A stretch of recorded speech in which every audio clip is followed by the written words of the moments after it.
setelah menjanjikan kita jatuh miskin apa? Ya'murukum bil fahsya. Dia bakal memerintahkan kita untuk berbuat perkara yang diharamkan Allah. Sedangkan Allah Subhanahu wa ta'ala, wallahu ya'idukum maghfirah wa minhu wa fadla. Allah menjanjikan untukmu ampunan dan menjanjikan untukmu fadla, anugerah. Wallahu wasi'un alim. Hakadha. Maka dinyatakan, syaitan seakan-akan berkata kepada kita. Syaitan membisiki ke telinga kita, bilang illam taharus alal jam'i wal iddikhar rubbama tamrud wa rubbama ta'jiz fatahtaj ila dhilli fi su'al. Syaitan ini bisikin ke telinga kita, fulan, kalau ente enggak rakus cari harta sekarang, kalau engkau tidak berusaha mengumpulkan harta saat ini, menyimpannya hartamu, maka kemungkinan bakal datang waktunya kau sakit, kemudian kau bakal lemah sehingga engkau jadi hina dan tidak ada cara melainkan cuma mengemis. Ya'idukumul faqr. Dibisikin ente bakal jatuh miskin. Ntar kalau sakit, wah udah ente susah, bangkrut ente. Wala yadzal yut'ibuhu fit talab khaufan minal faqr. Sehingga ini bisikan syaitan ini akan selalu membuat dia yut'ib, membuat dia capek dan lelah mencari harta gara-gara takut miskin. Kerja kenapa? Takut miskin. Biar kagak miskin, biar selalu jadi orang kaya. Aduh, hak alaih. Sehingga syaitan mentertawakan kita. Kita dia dikerjain sama syaitan. Tiap hari dikerjain sama syaitan, dibikin sumpah sama harta. Kita kerja banting tulang ini dan itu, tinggalkan sholat, tinggalkan ibadah, ya hak syaitan. Syaitan tertawa, ayo dibikin terus, ayo terus. Ente kalau nggak kerja ente bakal miskin, ente kalau nggak berusaha begini ente bakal jatuh. Ini yang dibisikkan syaitan. Lihtimalihi at-ta'ab naqdan ma'al ghafla 'anillah li tawahmi ta'ab fi thanil hal. Maka lihat dibikin kayak begini oleh syaitan, dibikin kita capek dan ghaflah, lalai dari Allah Subhanahu wa taala. Wa qila wa man yunfiq sa'at fi jam'i malihi makhafatu faqrin falladhi fa'ala al-faqr. Dinyatakan barang siapa yang menginfakkan semua waktunya, arti dia habiskan waktunya hanya untuk mengumpulkan harta. Maka ada orang-orang subhanallah kerja dari siang sampai ke malam, makannya ala kadarnya. Bukan gara-gara nggak punya uang, punya harta, cuma sampai saking pelitnya, bukan lagi pelit sama orang, sampai pelit pada dirinya. Hakata. Kenapa? Yang penting ngumpulin dulu duit. Yang penting saya punya investasi di mana-mana. Punya rumah, punya ini, terus saya invest semuanya, hidupnya susah. Ya Allah. Maka kenapa dia lakukan itu? Makhafatul faqr. Dia lakukan itu semua gara-gara takut miskin. Maka ketahuilah yang membuat dia takut miskin adalah kemiskinan itu sendiri. Khalas. Makanya kita orang-orang muslim jangan seperti itu. Makanya dinyatakan, dikisahkan pernah datang Ibnu Khalid, ada dua anaknya Khalid, datang kepada Rasulullah, faqala lahum, maka Nabi berkata kepada kedua anak ini, la tai'asa minar rizq. Janganlah kalian berputus asa daripada rezeki Allah. Jangan sampai membuat kalian bimbang. Tahtazzat ru'usakuma, artinya membuat kalian bingung, bimbang. Memikirkannya, fa innal insan taliduhu ummuhu ahmar. Sesungguhnya seorang manusia ketika baru dilahirkan dari perut ibunya dalam keadaan merah, enggak punya apa-apa. Laisa alaihi gisrun, tidak ada pakaian. Artinya dalam keadaan tidak memiliki apa-apa, badannya masih merah, baik. Tsumma yadhikuhullah taala, kemudian setelah lihat Allah kasih rezeki. Kita waktu lahir enggak bawa apa-apa. Tapi sekarang subhanallah Allah berikan kita pakaian dan lain-lainnya. Menunjukkan apa? Harus sadar bahwa Allah yang mengatur itu semuanya. Wa qala Nabi sallallahu alaihi wasallam, dan Nabi berkata kepada Ibnu Mas'ud, la tuksir hammak ma qaddir yakun. Jangan kau perbanyak sumpahmu akan urusan dunia. Segala sesuatu yang sudah ditakdirkan Allah pasti terjadi. Wa ma turzaq ya'tik, dan apapun yang telah direzekikan untukmu pasti datang kepadamu. Sebagaimana ucapan Imam Al-Haddad di pelajaran yang lalu ya kita bahas, alladzi li ghairik lam yasil ilaik waladzi gusim lak hasilun ladai fastaghil bi rabbik waladzi alaik fi fardil haqiqa wa syar'il mashhur la yaktur hammuk ma qaddir yakun. Rezeki yang bukan untukmu, alladzi li ghairik, yang bukan untukmu, lam yasil ilaik. nggak bakal datang kepadamu. Kalau Allah sudah takdirkan ini rezeki buat fulan, walaupun kita berusaha semaksimal mungkin untuk mendapatkannya, nggak bakal dapat. Waladzi gusimlah. Tapi sebaliknya, kalau rezeki yang udah ditakdirkan untukmu, maka itu pasti datang kepadamu, mau nggak mau. Walaupun orang berusaha menghadangnya, orang berusaha menghalanginya, lah, nggak ada yang mampu menghalangi apa yang telah ditakdirkan Allah Subhanahu wa taala. Lihat. Jadi makanya kata Rasulullah kepada Ibn Mas'ud, la tuksir hammaka ma qaddir yakun. Apa yang ditakdirkan pasti terjadi. Wa ma turzaq ya'tik, dan kalau akan rezeki yang telah ditakdirkan untukmu pasti datang kepadamu. Maka Nabi menyatakan dalam hadis yang lainnya, ala ayuhan nas ajmilu fit talab. Hai seluruh manusia, kalau mencari nafkah yang cara baik, yang cara bijaksana, yang bagus, bukan dengan cara menipu, bukan dengan cara haram, ajmilu, dengan cara yang indah. Fa innahu laysa li'abdin illa ma kutibalah. Sebab seorang hamba itu enggak bakal mendapatkan melainkan sesuai yang sudah ditentukan oleh Allah. Artinya jangan bergegas, semua yang kita dapatkan itu pasti sesuai yang telah sudah digariskan oleh Allah Subhanahu wa taala, enggak lebih dari itu. Dan kalau kita berusaha mendapatkan lebih, kalau memang sudah ditakdirkan Allah, enggak bakal dapat. Sesuai yang sudah digariskan. Wala yadhhabu 'abdun minad dunya hatta ya'tiyahu ma kutiba lahu minad dunya. Dan sesungguhnya tidak akan wafat seseorang, melainkan akan dia hanya mendapatkan apa yang telah ditakdirkan Allah, wahya raghimah. Mau enggak mau, suka enggak suka, itu bakal datang kepada orang tersebut sesuai yang ditakdirkan Allah. Wa yanfaqul insan 'anil hirs illa bihusni tigatih. Dan tidak akan terlepas sifat rakus akan dunia kepada manusia. Artinya kita semua ini juga nggak luput dari ini. Kita semua namanya manusia nggak luput daripada kerakusan, keinginan mendapatkan harta, keinginan mendapatkan uang, keinginan mendapatkan ini dan itu. Itu nggak bakal lepas dari kita, illa kecuali bihusni sigati bitadbirillah. Kecuali kalau dia yakin akan aturan Allah Subhanahu wa taala fi takdir arzaqil ibad, yang maha mampu memberikan rezeki buat hamba-hambanya. Pernah ketika ada satu orang saleh berangkat haji ke Baitullahil Haram. Jadi ini orang saleh ini miskin, kerinduan dia untuk pergi haji luar biasa. Ketika udah dekat musim haji, rindu. Kadang nangis tiap malam. Kenapa? Rindu dengan Ka'bah. Rindu pengen ziarah ke makam Rasulullah. Dia menangis tiap saat. Sehingga istrinya bilang, suamiku, Allah tidak memaksakan diri kita kalau kita nggak mampu. La yukallifullahu nafsan illa wus'aha. Dia bilang, iya memang tahu wajib haji saat ini tidak wajib bagi saya. Cuman kerinduan saya ini nggak tertahankan. Saya tahu saya nggak punya harta, saya tahu saya tidak wajib pergi haji. Cuman subhanallah, mahabbah, kecintaan akan Rasulullah, kerinduan akan Ka'bah, ini yang membuat saya tersiksa saat ini. Sampai istrinya berusaha menenangkan, nggak tenang-tenang. Sampai akhirnya datang anaknya, bintus shaghirah, anak kecil, anak perempuannya yang masih kecil, berkata kepada abahnya, dia bilang, abah kalau mau pergi haji silahkan. Mau ziarah ke makam Nabi silahkan, jangan pikirin kita. Sang ibu dengar anaknya mau kayak gini marah. Ini anak belum tahu apa-apa. Kalau ditinggal pergi sama suami, tinggal pergi sama abahnya, terus yang cari makan siapa?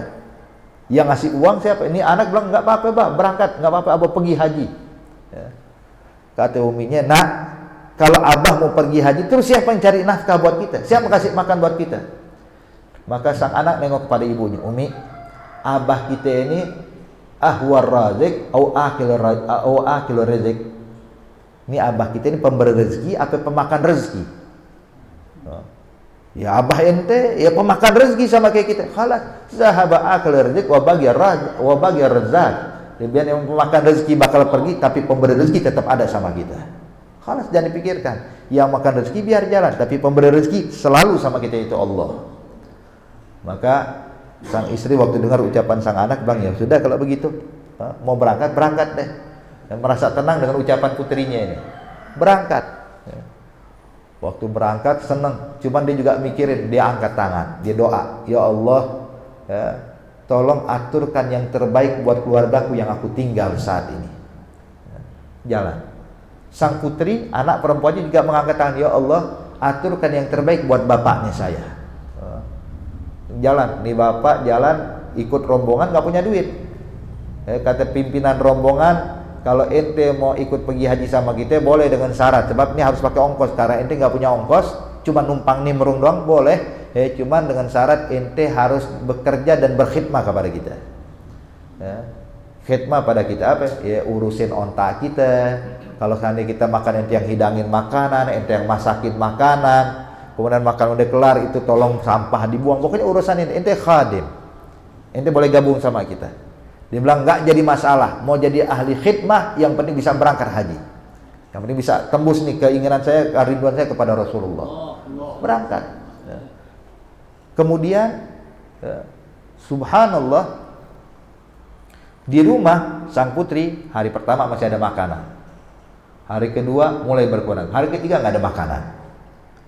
Mulai gelisah. Anak perempuannya begitu tenang, santai, ada makanan, nggak ada makanan, subhanallah, ya ini nggak bimbang. Cuma uminya yang bimbang ya. Uminya mulai ya ngomel-ngomel, mulai menggerutu, sampai akhirnya diomelin anaknya, ente ya fulana, nih gara-gara ente akhirnya kita hidup susah. Orang kalau pergi haji bukan sehari 2 hari, berbulan-bulan, tahu nggak katanya. Ya, apalagi zaman dulu kalau pergi haji bisa 6 bulan. Ini sekarang siapa ngasih makan kita? Kita bakal hidup susah, kelaparan. Nah, maka sang anak mengatakan, Mi, udah tenang, pemberi rezeki ada sama kita. Allah bakal ngatur yang terbaik buat kita. Akhirnya udah, subhanallah, nih bapak, nih orang soleh, ketika di jalan, dia khidmah, itu pimpinan rombongan lagi istirahat, lagi tidur di malam hari, dipatuk ular. Ular berbisa. Sehingga akhirnya panas badannya, kemungkinan meninggal dunia. Mau bawa lanjut ke Mekah, nggak bakal sampai umurnya. Balik ke kampung juga nggak bakal sampai umurnya. Dan dokter kagak ada.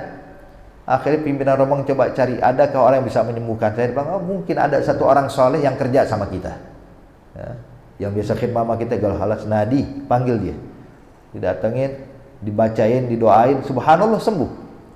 Begitu disembuhkan oleh Allah Subhanahu wa taala, maka sang pimpinan rombongan mengatakan, kalau begitu engkau nggak boleh berkhidmah lagi kepada kita, tapi kita semua khidmah sama ente. Maka sekarang kita bakal siapin onta, ente udah nggak usah kerja, kita yang siapin makanan gitu. Sepanjang jalan haji sampai pulang haji, itu orang-orang khidmah kepada dia. Lihat berkat doa sang putri yang salihah. Sedangkan di rumah, nih ibu mulai menggerutu, susah. Akhirnya subhanallah, ada satu sultan kala itu sedang berburu. Ketika sedang berburu, kehausan.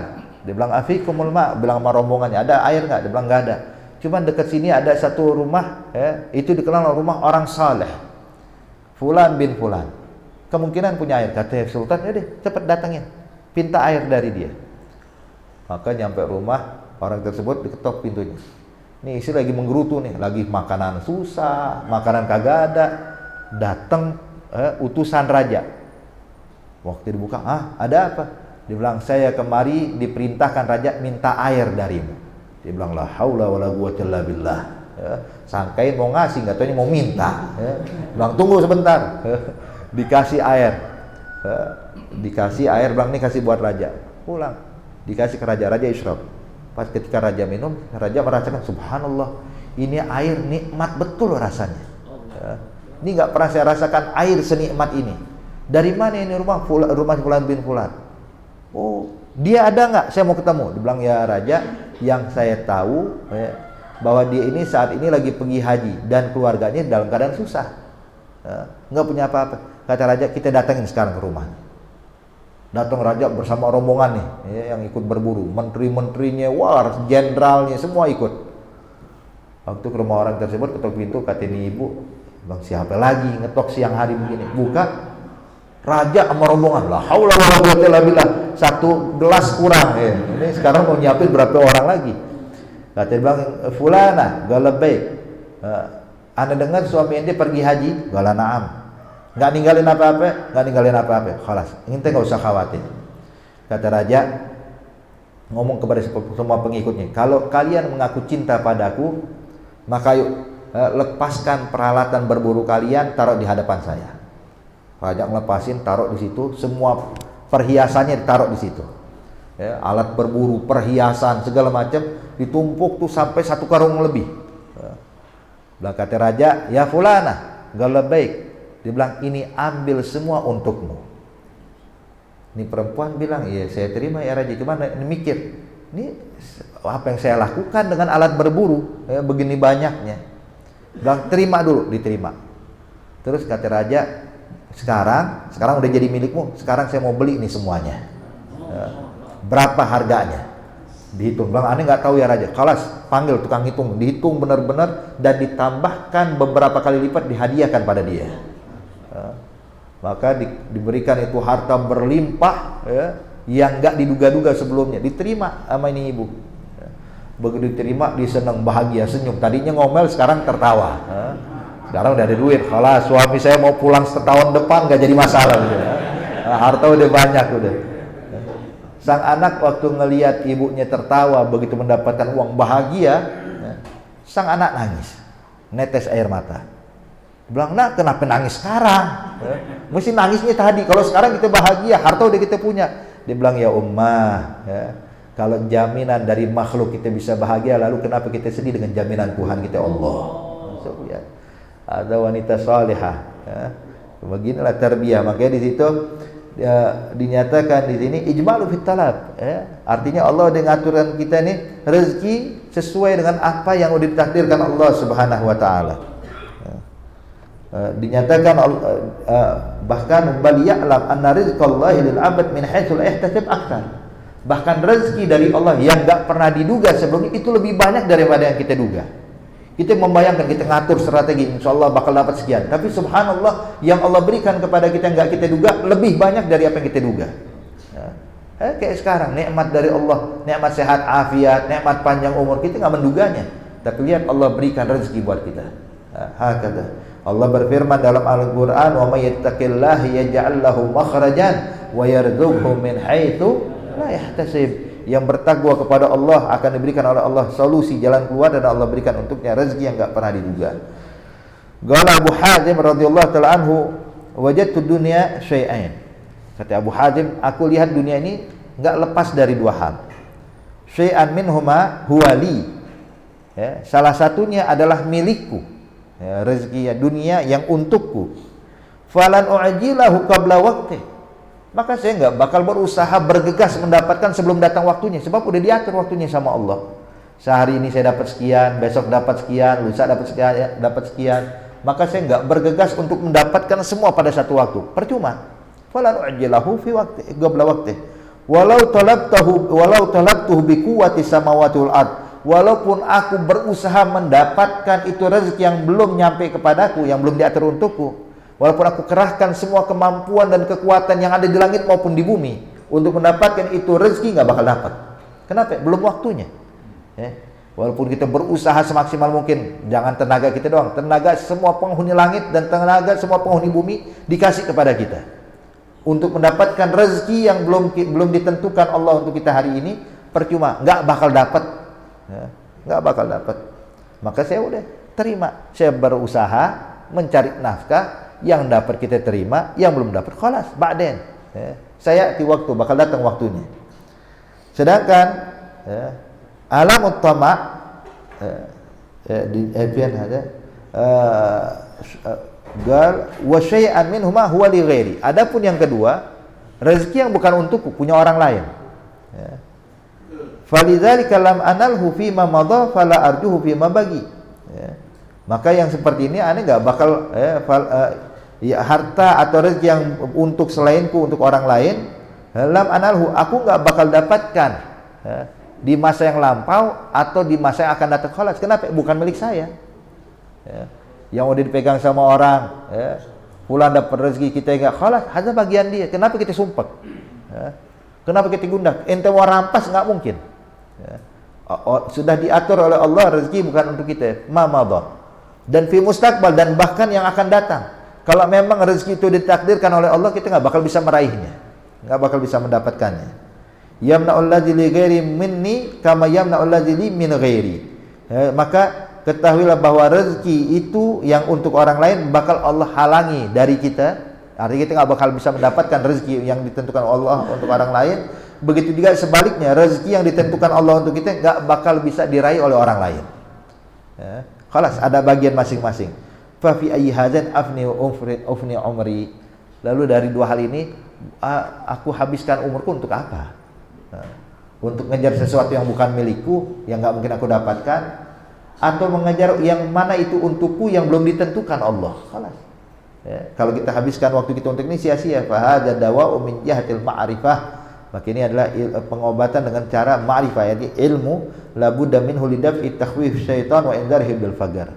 Untuk menolak atau menyembuhkan kita dari rasa takut yang dibuat oleh syaitan yang menjanjikan kefagiran dan kemiskinan buat kita.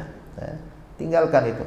Pokoknya kita dapatkan apa yang kita dapatkan, alhamdulillah. Yang belum dapat ya nanti insyaallah. Enggak usah kita habiskan waktu, umur kita sia-siakan untuk mengejar itu semuanya. Ats-tsalits ya'lam ma fil qanaah min 'izzin, dan dia mengetahui bahwa sifat qanaah itu adalah suatu kemuliaan, dan sebaliknya sifat rakus dan tamak adalah kehinaan. Walaysa fil qanaah illa alam sabar, dan tidak ada rasa yang sulit dialami oleh orang yang memiliki sifat qanaah melainkan cuma sabar dalam sabar untuk menentang syahwat, atau sabar untuk meninggalkan hal yang berlebihan bagi dia. Sabar memang berat, cuman beratnya dia sabar dalam menekan hawa nafsu. Walayat tali alaihi illallah, dan tidak ada yang mengetahui hal tersebut melainkan hanya Allah, dan ganjarannya pasti besar di akhirat kelak. Arti ganjaran itu bakal besar disiapkan oleh Allah buat orang yang bersabar. Wa alamut tama, dan sebaliknya sakitnya tama, rasa buruknya tama itu bakal tersandarkan kepada nazarun nas ilaih, yudhafu ilaih nazarun nas wa fihi al-wabal. Artinya dia mengharapkan pandangan orang, biar lihat orang, dan itu adalah musibah. Wabalun artinya musibah. Tsumma yafutuhu izzan nafs ala mutaba'atil haq, dan dia bakal menghilangkan kemuliaan, kehormatan dirinya dalam menjalankan, dalam mengikuti kebenaran. Itu bakal hilang tuh harga dirinya dia, gara-gara ada sifat tamak. Faman katsurat tama'uhu katsurat hajatuhu ilan nas, maka barang siapa yang banyak tamaknya, maka makin banyak hajatnya kepada manusia. Arti kalau dia tamak, kapan fulan nolong saya, kapan fulan begini, kapan bisnis saya, kapan dagang saya laku sama dia, kapan. Jadi pikiran sama orang terus, yang dipikirkan manusia. Kenapa? Sebab tamak, rakus, sehingga dia pikiran dia selalu yang dipikirkan manusia, hanya berkaitan tergantung kepada manusia. Fala yumkinu da'watuhum ilal haq, dan tidak mungkin dia diajak kepada kebenaran. Wa yalzamul mudahana, akhirnya apa yang dilakukan? Dia bakal melakukan mudahana. Apa yang mudahana? Mudahana ini menjual agama untuk mendapatkan dunia, menjilat, ibaratnya gitu ya. Mudahana tuh, datang ke satu orang bilang ente memang orang yang rajin, ente orang yang baik, ente orang yang dermawan, padahal tujuan dia puji, tujuannya biar dapat bagian. Timbul mudahana. Wa dzalika yahlud dinah, dan ini bakal menghancurkan agamanya dia. Wa man la yu'athar azza nafsi ala sahwatil batan fa huwa raqiqul aql naqisul iman. Maka barang siapa yang tidak ada nafs, kehormatannya itu tidak berpengaruh gara-gara syahwat perutnya dia, maka yang menunjukkan orang tersebut adalah orang yang lemah akalnya dan kurang imannya. Nabi menyatakan izzul mu'min istighnahu 'anil nas, kemuliaan seorang mukmin ketika dia tidak merasa butuh kepada manusia. Ketika dia nggak merasa butuh dari manusia, ini terhormat. Maka diucapkan istaghni amman syi'ta. Timbulkan dalam hatimu sifat tidak butuh kepada manusia, takun nazirah, maka engkau bakal sepadan dengan dia. Kita kalau jalan aneh nggak butuh sama fulan, maka ente sepadan, seimbang, ente satu level. Sebab ente nggak butuh bantuan dia. Istaghni 'anil nas takun nazirah, wahtaj ila man syi'ta takun asirah. Dan kalau engkau mengemis kepada orang, maka siap-siap berarti engkau bakal jadi budaknya dia. tinggal diperintah-perintah doang. Fulan, sini dong, ambil ini itu dong. Fulan, kemari ya. Fulan, kenapa? Sebab orang yang disuruh ini adalah orang yang butuh kepada orang yang memberi. Takun asyirah, jadi kayak budaknya, diatur. Ya. Kemudian wahsin ila man syi'ta, dan berbuat baiklah kepada orang yang kau inginkan. Arti kita dermawan ngasih orang, takun amirah, maka kau jadi pimpinannya. Tinggal bisa merintahkan doang. Hakada.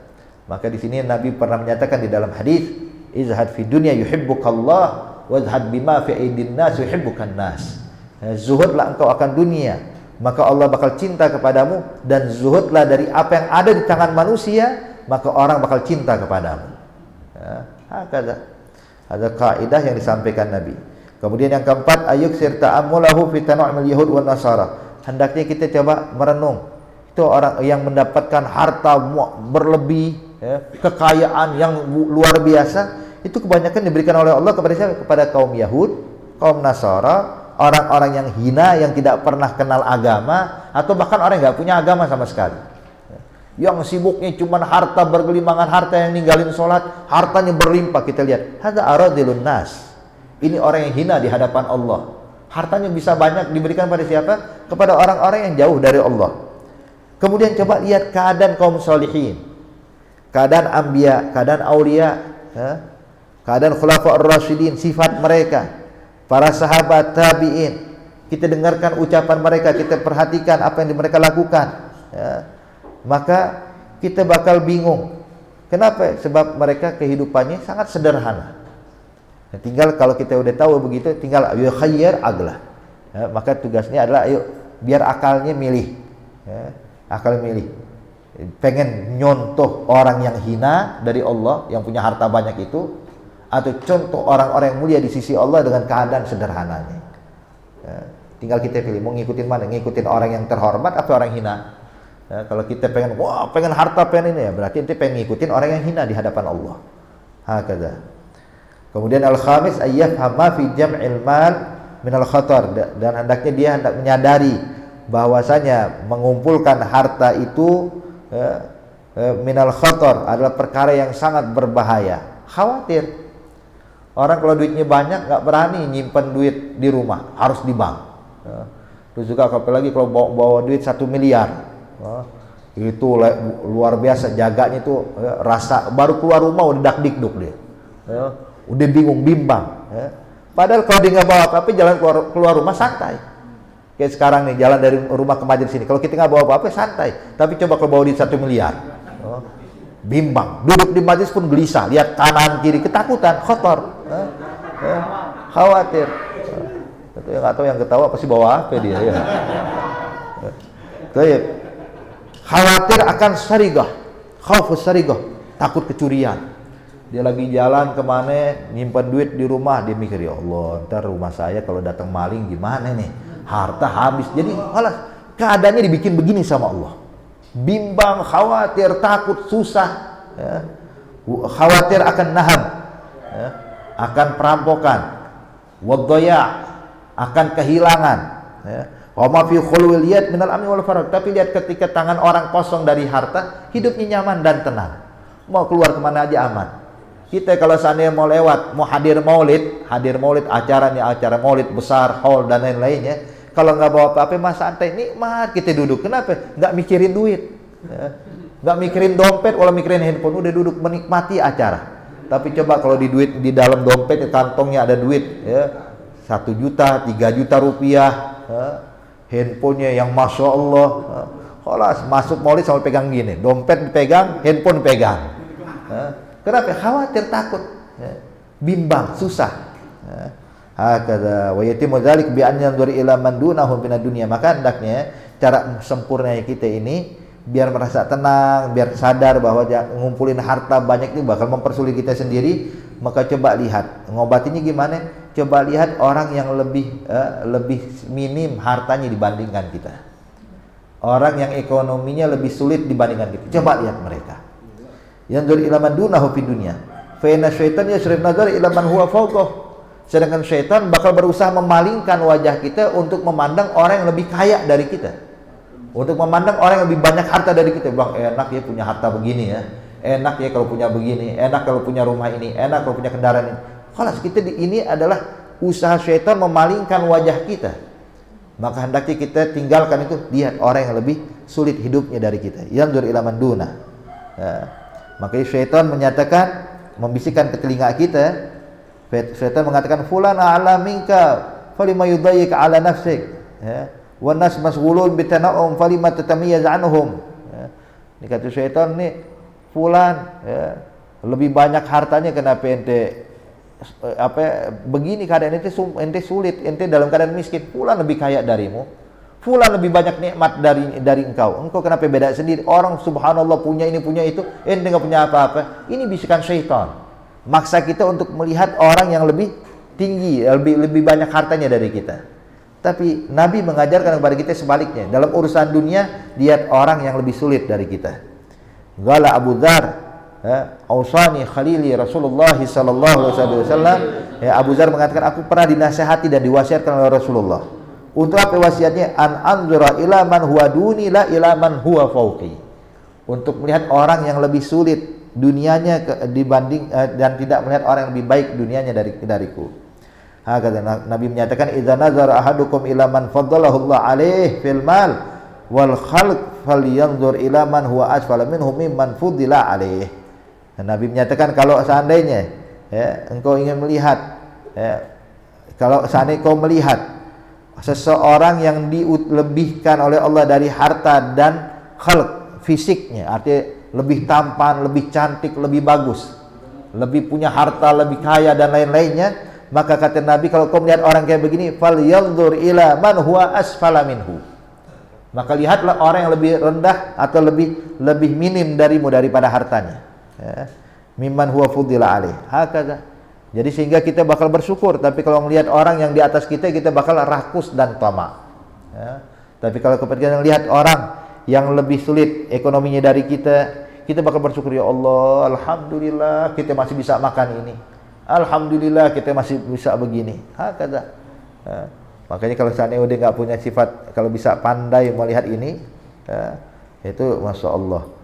Kayak pernah ada di mana namanya, ada di acara televisi seorang ulama ketika sedang mengajarkan tentang pelatihan tentang puasa di bulan Ramadan nih acaranya. Jelasin syarat puasa, rukun puasa ini dan itu. Subhanallah, lagi ngajar itu ada telepon masuk live. Maka live telepon dari Somalia. Dari Somalia. Ini orang Somalia ini nanya, "Galia Syekh, saya mau nanya, kalau seandainya waktu buka puasa, saya buka puasanya nggak ada korma, cuman air putih doang, nggak ada makanan, cuman air putih. Terus saya sambung sampai besok puasa lagi, kira-kira sah atau tidak sah puasa saya?" Arti buka puasa cuman air putih doang, nggak ada makanan, nggak ada apa, karena miskin.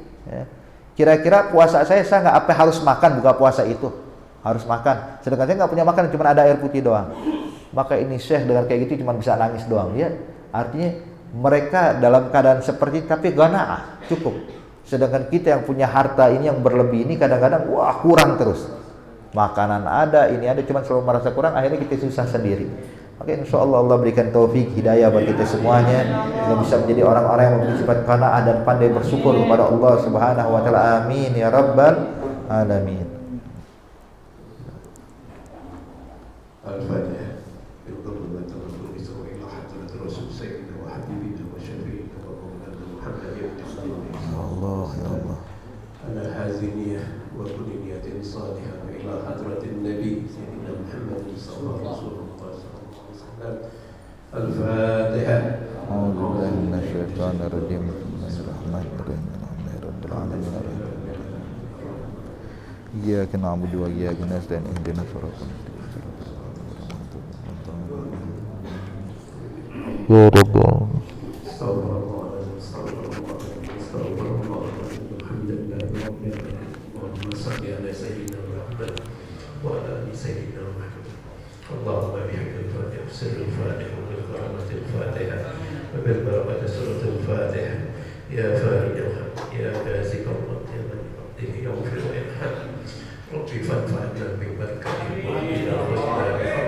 ومنا في طريقته والمعاملة ربي فانفعنا ببركتهم وحدنا الحسنى بحرمتهم وامنا في طريقتهم والمعافاة من الفتن ربي فانفعنا ببركتهم وحدنا الحسنى بحرمتهم وامنا في طريقتهم والمعافاة من الفتن وصلى الله على سيدنا محمد نبي الرسول وصحبه وسلم والحمد لله رب العالمين. بأننا اقتربنا وأننا أسرفنا على مدى أسرفنا فتب علينا توبة تسر كل حوبة سبحان العورات وآمن الراحات واغفر لوالدينا ربي ومولودينا والآل والإخوان وسائر الخلان وكل ذي محبة أو ذلة مخلوقة والمسلمين أجمعين يا رب اسمع واجعل وجود من لا بكسالنا بالمصطفى الرسول الله بكل سور ولا وسلم ربي عليه عدا النبي وآله وصحبه فتأسسوني والحمد لله في البدء والتناهي. Pengumuman untuk jasa Sabtu yang akan datang bertempat di kediaman Ustaz Ali Ridho di Jalan